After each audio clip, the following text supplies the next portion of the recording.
Facial recognition technology या FRT दुनिया में कई दहाइयों से इस्तेमाल में है और अब पिछले कुछ सालों में इसका इस्तेमाल बढ़ता जा रहा है। रिटेल बिजनेस हो या ट्रांसपोर्टेशन, बैंक्स हों या होटल्स, हर शोबे में इस टेक्नोलॉजी का इस्तेमाल ज़्यादा से ज़्यादा होने लगा है। फिंगरप्रिंटिंग की तरह फेशियल रिकग्निशन दरअसल शनाख्त के लिए इस्तेमाल होने वाला एक बायोमेट्रिक टूल है। इसका सॉफ्टवेयर किसी शख्स के चेहरे की खदोखाल की बुनियाद पर एक खाका तैयार करता है जिसमें कानों की साख्त, आंखों के दरमियान फासला, नाक की लंबाई चौड़ाई, भंवों, होंठ और जिल्द के मसामों तक का जायजा लिया जाता है। खाका तैयार हो जाए तो इसे शनाख्ती डेटाबेस में मौजूद चेहरों से मिलाया जाता है। लेकिन अमरीका में इस टेक्नोलॉजी के इस्तेमाल पर तहफ़्फ़ुज़ात बढ़ रहे हैं। रियासत कैलिफोर्निया के शहर सैन फ्रांसिस्को और ओकलैंड समेत लगभग 15 छोटे बड़े शहरों में इसके इस्तेमाल पर पाबंदी आयद हो चुकी है। शहरी आज़ादियों और इनफरादी हुकूक़ के तहफ़्फ़ुज़ के लिए काम करने वाली गैर सरकारी तंजीम अमेरिकन सिविल लिबर्टीज़ यूनियन ने हाल ही में अपने एक ख़त में बाइडन इंतज़ामिया से मुतालबा किया है कि वो एक सदारती हुक्मनामे के ज़रिए इसके सरकारी इस्तेमाल पर फ़ौरी पाबंदी आयद करें।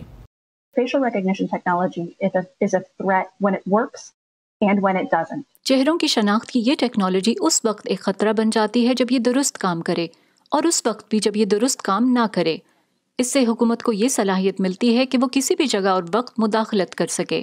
केट रुआन के मुताबिक इस टेक्नोलॉजी से इंसानों को रोजमर्रा जिंदगी में कुछ भी करते हुए ट्रैक किया जा सकता है। To seeking abortion care, to seeking substance abuse treatment. वो इबादत की जगहों पर हम पर नज़र रख सकते हैं, वो हमारी डॉक्टर्स के साथ मुलाकात पर हम पर नज़र रख सकते हैं, अस्काते हमल कराने वाले या नशे से छुटकारे के लिए इलाज कराने वालों पर नज़र रख सकते हैं। और दूसरा बड़ा मसला ये है कि चेहरा पहचानने की टेक्नोलॉजी बुनियादी तौर पर इम्तियाजी है।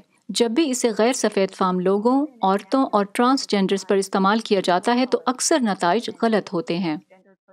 ACLU की तरफ से लिखे गए इस खत पर इंसानी हुकूक, मजहबी और स्याह फाम शहरियों के हुकूक के लिए सरगर्म तंजीमों समेत 20 से ज़्यादा तंजीमों ने दस्तखत किए हैं।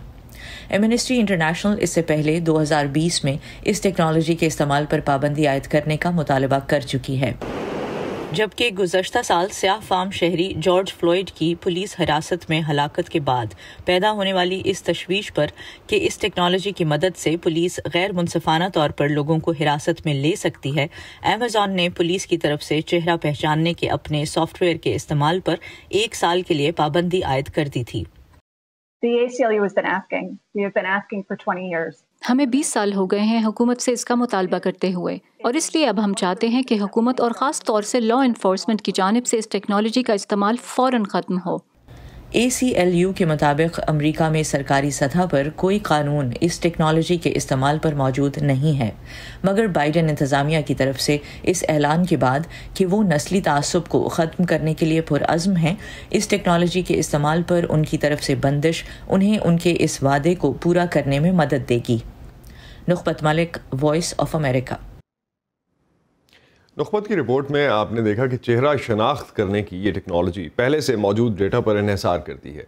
इस टेक्नोलॉजी का सॉफ्टवेयर चेहरे के खदोखाल एक ऐसी तस्वीर से मिलाता है जो पहले से सिस्टम में मौजूद होती है। तो आखिर ये डेटा आता कहाँ से है और इस टेक्नोलॉजी के इस्तेमाल पर एतराज़ात किस हद तक दुरुस्त हैं? इस बारे में नुखबत मलिक ने ही बात की आर्टिफिशियल इंटेलिजेंस टेक्नोलॉजी की माहिर और अमरीकी इदारे होमलैंड सिक्योरिटी के लिए पॉलिसी साजी में मुशावरत देने वाली ग्रेशन ग्रीन से। सबसे पहले जानते हैं कि शहरियों का डेटा जमा कैसे किया जाता है। Driver's license databases and arrest records. Drivers license का रिकॉर्ड और गिरफ्तारियों के कुछ रिकॉर्ड्स वो डेटाबेस हैं जो आजकल इस्तेमाल हो रही है। बहुत सी रियासतें अपने ड्राइवर्स लाइसेंस डाटा को शेयर करती हैं और महकमा खारजा के रिकॉर्ड से पासपोर्ट तस्वीर का भी इस्तेमाल किया जाता है।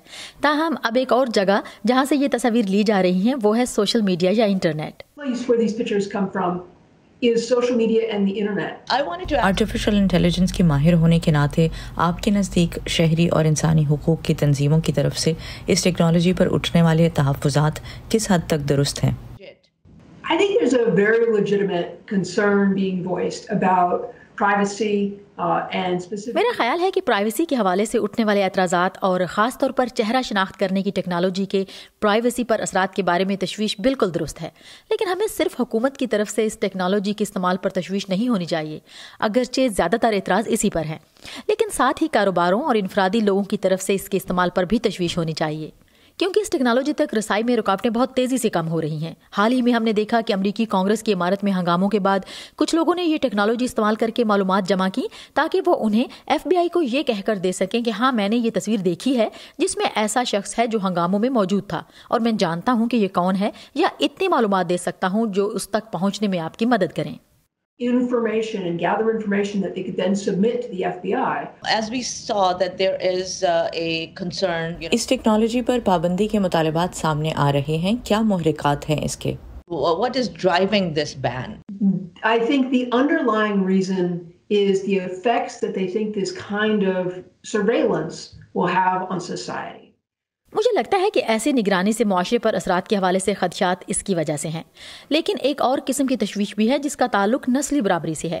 اگر ہم ٹیکنالوجی کو درست کر کے اس حد تک لے بھی جائیں جہاں یہ تمام نسلوں سے تعلق رکھنے والوں کے لیے برابر ہو اور تنوع کے ہر اس معیار پر پورا بھی اترے جس پر ہمیں تشویش ہوتی ہے، تب بھی یہ بات سچ رہے گی کہ اگر امریکہ میں آپ ایک سیاہ فام ہیں تو ایک سفید فام کی نسبت قانون نافذ کرنے والے اداروں کے ساتھ آپ کو زیادہ مسائل کا سامنا ہو سکتا ہے۔ You are more likely to, have serious problems with law enforcement in the way that they respond to you than if you are white. Could you explain how much accuracy has been developed in this?